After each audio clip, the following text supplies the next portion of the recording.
আজ আমি আপনাদের সঙ্গে শেয়ার করতে যাচ্ছি মজাদার মালাই কেকের রেসিপি। এখানে আগে থেকে জাল করা 1 কাপ গরুর দুধের সাথে 1/4 কাপ গুঁড়ো দুধ এবং 1/4 কাপ কনডেন্স মিল্ক দিয়ে একসাথে ভালোভাবে নেড়েচেড়ে মিশিয়ে নেব, যেন গুঁড়ো দুধ দলা পেকে না থাকে।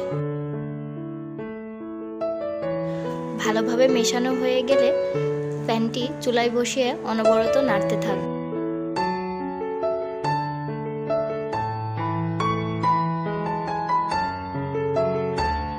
এ পর্যায়ে 2 থেকে 3টি এলাচ হালকা থেতো করে মিশ্রণে দিয়ে ভালোভাবে নেড়েচেড়ে নেব।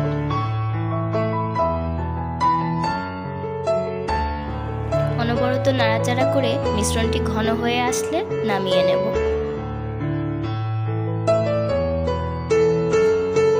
একটি বিষয় লক্ষ্য রাখতে হবে, মিশ্রণটি যেন বেশি ঘন না হয়ে যায়। মিশ্রণটি যদি বেশি ঘন হয়ে যায়, কেক কিন্তু মিশ্রণটি সক করতে পারবে না। এই পর্যায়ে এখানে আমি 2টি ডিমের কুসুম আলাদা করে নিয়েছি। এখানে আমি ডিমের পানির সঙ্গে 1/4 কাপ চিনি অল্প অল্প করে 3 বারে দিয়ে ভালোভাবে হ্যান্ড উইক্সের সাহায্যে ফেটিয়ে নেব। আপনারা চাইলে এই কাজটি হ্যান্ড ব্লেন্ডারের সাহায্যেও করতে পারেন। আমি এখানে হ্যান্ড উইক্সের সাহায্যে করে নিচ্ছি।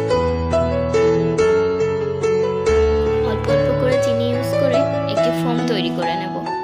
হ্যান্ডউইক্সটি কিন্তু একই দিকে ঘুরিয়ে নিতে হবে। আপনি যদি ইচ্ছা মতো ঘোরান তাহলে কিন্তু ডিমের ফোম তৈরি হবে না এবং ফোমটি নষ্ট হয়ে যাবে।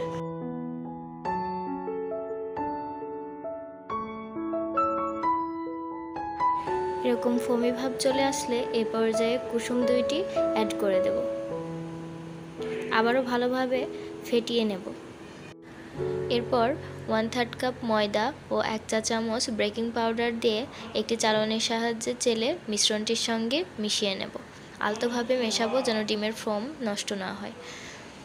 এ পর্যায়ে 2 থেকে 3 ফোঁটা ভ্যানিলা এসেন্স দিয়ে মিশিয়ে নেব, যেন ডিমের গন্ধ না থাকে।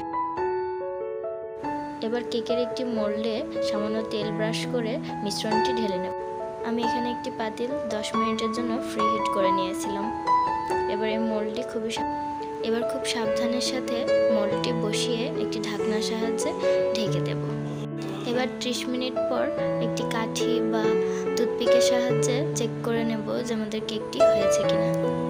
এই পর্যায়ে আগে থেকে তৈরি করে রাখা মালাই গরম কেকের ওপর দিয়ে দিতে হবে।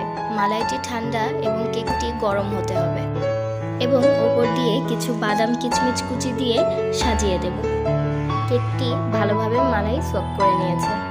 তার সাথেই তৈরি হয়ে গেল আমাদের মজাদার মালাই কেকের রেসিপি। আপনারাও চাইলে এভাবে সহজেই মালাই কেকের রেসিপি তৈরি করে নিতে পারেন।